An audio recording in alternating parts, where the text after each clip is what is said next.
अस्सलाम वालेकुम जी। कैंसल होना समझते हैं आप? मरीम नवाज इतने गुस्से में हैं, अवाम ने, यूथ ने, जेन ज़ी ने शरीफ फैमिली को इस बुरे तरीके से कैंसिल किया है कि मरीम नवाज शरीफ साहिबा ने यह फैसला किया है कि सारे सोशल मीडिया वालों को कैंसिल फरमा देंगी। ये क्या कहानी है? ये आपको समझाता हूँ। ये कहानी जुड़ी है पंजाब में काले कानून जो लेके आया जा रहा है उससे।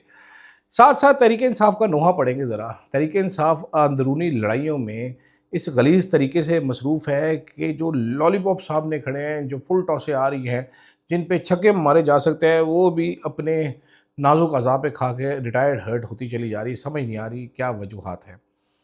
और सुनील शेट्टी साहब, जनाब सुनील शेट्टी साहब एक बड़े बुला वाला एक अदाकार है। अंजलि, आपको याद होगा ये डायलॉग, इंतहाई घटिया एक्टर थे। माजरत के साथ बुढ़ापे में बड़े स्मार्ट हो गए। ठीक है, बिला वजह अंग्रेज़ी भी टुटी पजी बोलते हैं, बड़ा अजीब सा लहजा बना के। लेकिन खैर, के आर राहुल उनका दामाद है, बेटे की शादी भी कर दी, पोती भी है।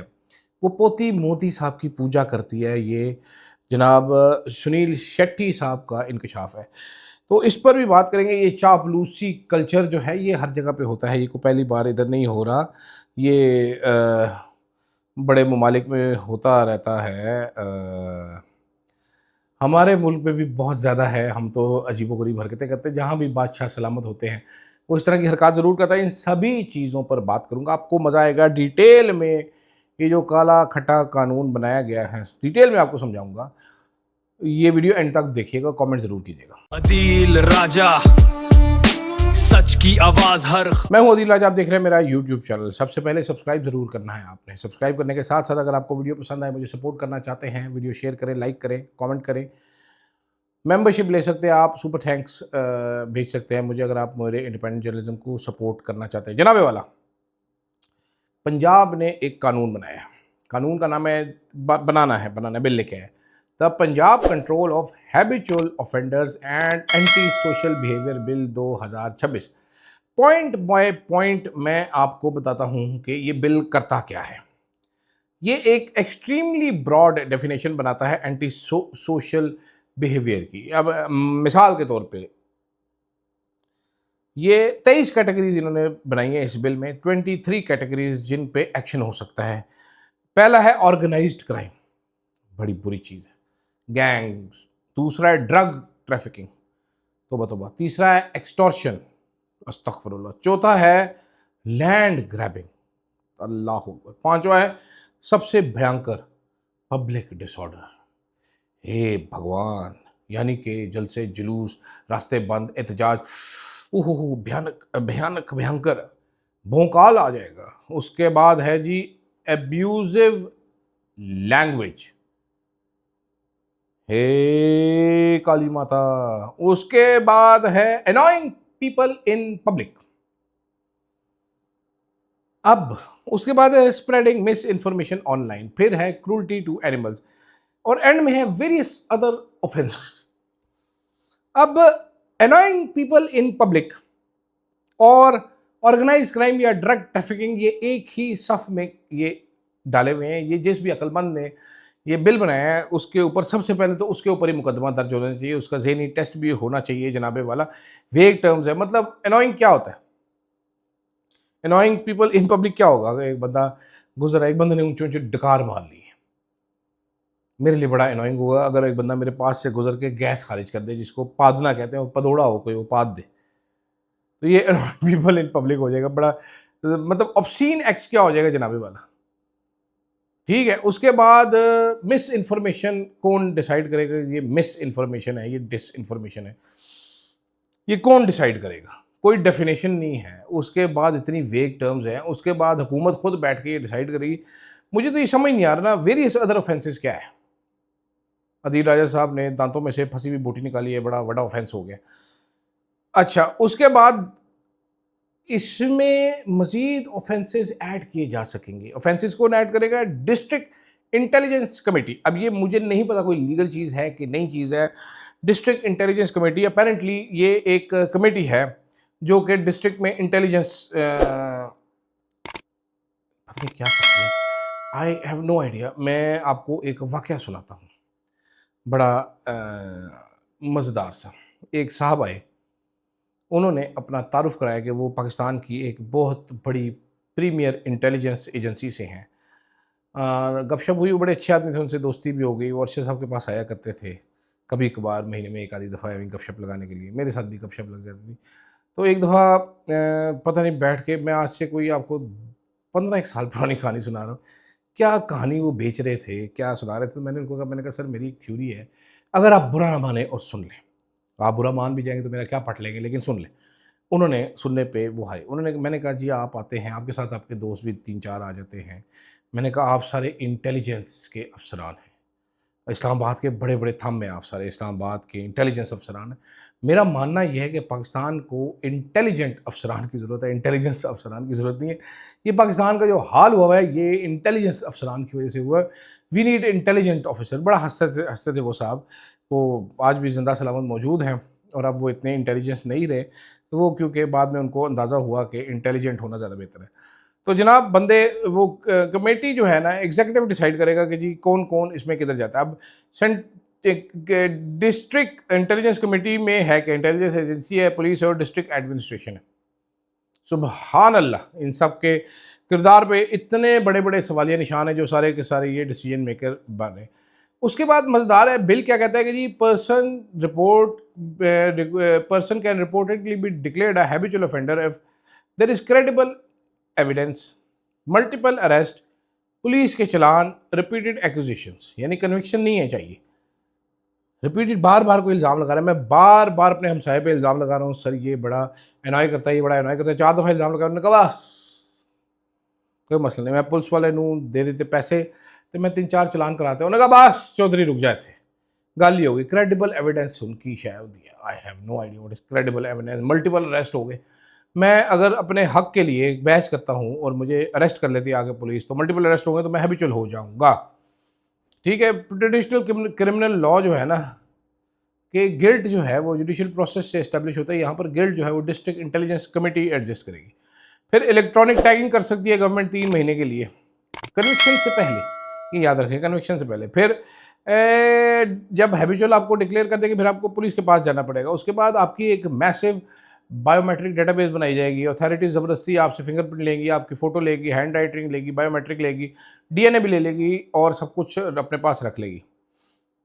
और फिर हैबिचुअल ऑफेंडर्स की रजिस्ट्री होगी, उसमें परमानेंटली आपका नाम डाल दिया जाएगा। उसके बाद जो चीज़ें आती हैं ये पहले भी की जा रही हैं मुल्क में। आपके बैंक अकाउंट फ्रीज़ किए जा सकते हैं, आपकी प्रॉपर्टी भी सीज़ की जा सकती है। उसके बाद क्या किया जा सकता है, मजिस्ट्रेट को बाद में आपका पासपोर्ट ब्लॉक किया जा सकता है, आपका CNIC बंद किया जा सकता है, सोशल मीडिया अकाउंट आपके रिमूव हो जाएंगे, यानी कि गवर्नमेंट ऑफ पंजाब कैंसिल कर देगी आपको। ये नई चीज़ है कि वो कहेंगे जी निकाल दो, फ्रीडम ऑफ एक्सप्रेशन तो साड़ी गई वर्ड। मोबाइल फ़ोन आपके कन्फिस्केट कर लिए जाएंगे, जिस बंदे को भी वैसे आजकल उठाया जाता है उसको मोबाइल छीन लिया जाता है। मोबाइल फ़ोन, लैपटॉप, कंप्यूटर लेके डाटा एक्सट्रैक्ट कर लिएगा बीच में से। ठीक है जी, सर्विलेंस की जाएगी कि जी मॉडर्न टेक्नोलॉजी से आपकी सर्विलेंस भी होगी, अब वो पहले भी होती है, अब पता नहीं कैसे। और इंटेलिजेंस बेस्ड सैंक्शंस भी हो जाएंगी। ये मुझे नहीं पता क्या होता है। अपील्स जो है वो अपीलें भी एग्जीक्यूटिव के सामने होगी। तो एग्जीक्यूटिव को इतनी पावर दे दी गई है। अब जो शाणे लोग हैं, जो पढ़े लिखे लोग हैं, जो बहुत पुराने पुराने बाबे लोग हैं, वो पता क्या कह रहे हैं, वो 8 मिनट में सिर्फ इसी को एक्सप्लेन कर जा रहा हूँ पागलों की तरह। वो कह रहे हैं कि जी 1871 में गोरू ने क्रिमिनल ट्राइब्स एक्ट बनाया था, ये उसकी कंटिन्यूएशन है। 1981 में restriction of habitual offenders act था और 1959 में वेस्ट पाकिस्तान कंट्रोल ऑफ हुंडा राज, हुंडा ऑर्डिनेंस था, ये उसकी कॉपी है, उसका चरबा है। उसको एक्सपैंड किया गया है, इसमें प्रिजम्पशन शिफ्ट भी की गई है, यानी क्राइम होता था, फिर ट्रायल होता था, फिर कन्विक्शन होती थी, फिर पनिशमेंट होती थी।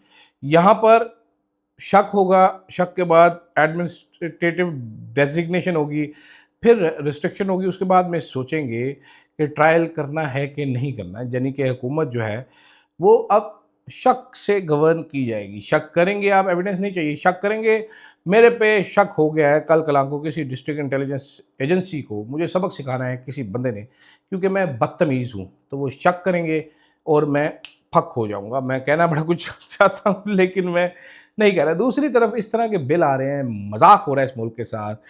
जो हमारा पेट्रोलियम का वजीर है वो झूठी बातें करके भागा फिर रहा है। अवाम का जो हाल है आपके सामने है। ऐसे में तहरीक इंसाफ अपनी लड़ाइयों में लड़ी हुई। इकबाल अफरीदी को जनाब वो शो कॉज नोटिस भेज रहे हैं, इससे लड़ रहे हैं, वो आपस में ही लड़ कमले हुए थे, दिमाग इन्हों का ख़राब होए थे, पागल दे पुत्र बने थे। मतलब फिटे ही मुँह भेजना चाहिए इनके ऊपर कि यार मतलब कमाल ही लोग हो आप, कोई अकल को हाथ मारो। आपके पास तो मौका देख के चौका मारने के इतने मौके हैं, हर गेंद पे चौका बजता है, आप क्या कर रहे हो? What you have to guys, what are you doing? आप तुम मेरे पेट की तरह बढ़ जाओ, आप मेरे दिल की तरह सुगड़ के बैठे हुए हो, समझ से बाहर है। जाते जाते सुनील शेट्टी साहब 90s के बॉलीवुड के हीरो थे जनाब, बड़े बोला वाले करते थे ऐसे, अंजलि तुम मुझे भूल जाओ, ये मैं होने नहीं दूंगा, मैं तुम्हें भूल जाऊँ या हो नहीं सकता। तो शेट्टी साहब फरमाते हैं जी मोदी साहब में कुछ मैजिकल है। मेरी नैनी ने बेटी जो है 15 महीने की मेरी नवासी को, उसकी नैनी का ये मोदी जी हैं, वो उनकी पूजा करनी शुरू होगी मोदी जी की।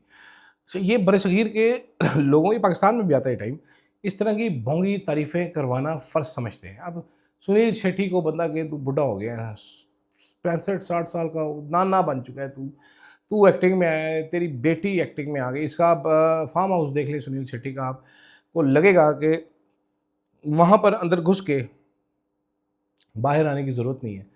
ज़िंदगी की हर चीज़ आपके पास होती है, आप दुनिया से कट जाए, बिजनेसमैन इतना बड़ा है तू साले घटिया आदमी, तू टीसियाँ कर रहे हैं मोदी दिया चवला की तरह, लोग की तरह मजाक उड़ा रहे हैं, तू बड़ा कन्विंसिंग हो गया, मैजिकल है। जो भी बरसगीर में पाकिस्तान, इंडिया, बांग्लादेश, ये हमारा डीएनए ही गुलामों वाला साला घटिया डीएनए है। जो आता है वहाँ पर उसकी तारीफ़ें ऐसी ऐसी करते हैं, ऐसी ऐसी करते हैं। आपकी सोच है, आपकी सोच है। किसी ज़माने में वो राहील शरीफ को शुक्रिया करते होते, शुक्रिया राहील शरीफ साहब, आप यहाँ से गुजरे। राहील शरीफ साहब को गैस होती है तो खुशबू ऐसी निकलती है, शुक्रिया राहील शरीफ। उससे पहले क्या नहीं ज़बरदस्त था, नवाज शरीफ जब हुकूमत है वो ज़बरदस्त था। आजकल शबाजा वो है, शबाजी भाई छाए हुए, मरीम नवाज शरीफ साहब बेस्ट है, ये हमारी आदत है यार।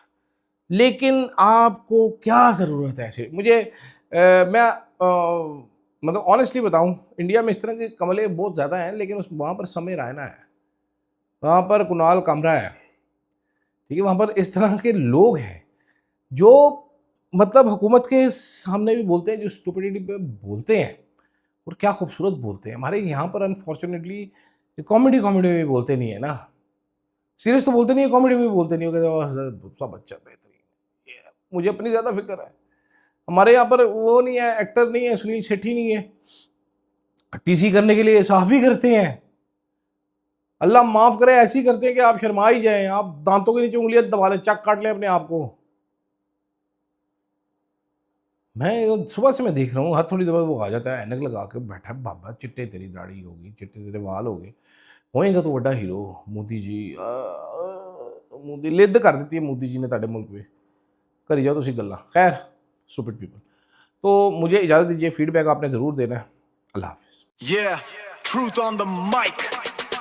शहर शहर में नाम गूंजे, फ्लो है आग, हर खबर पहले, दुश्मन भागे आगे भाग, आवाज उठाए ना डरे ना झुके, अदील राजा, अदील राजा, देखे सारी दुनिया, power of the press, Adeel Raja, Adeel Raja, Adeel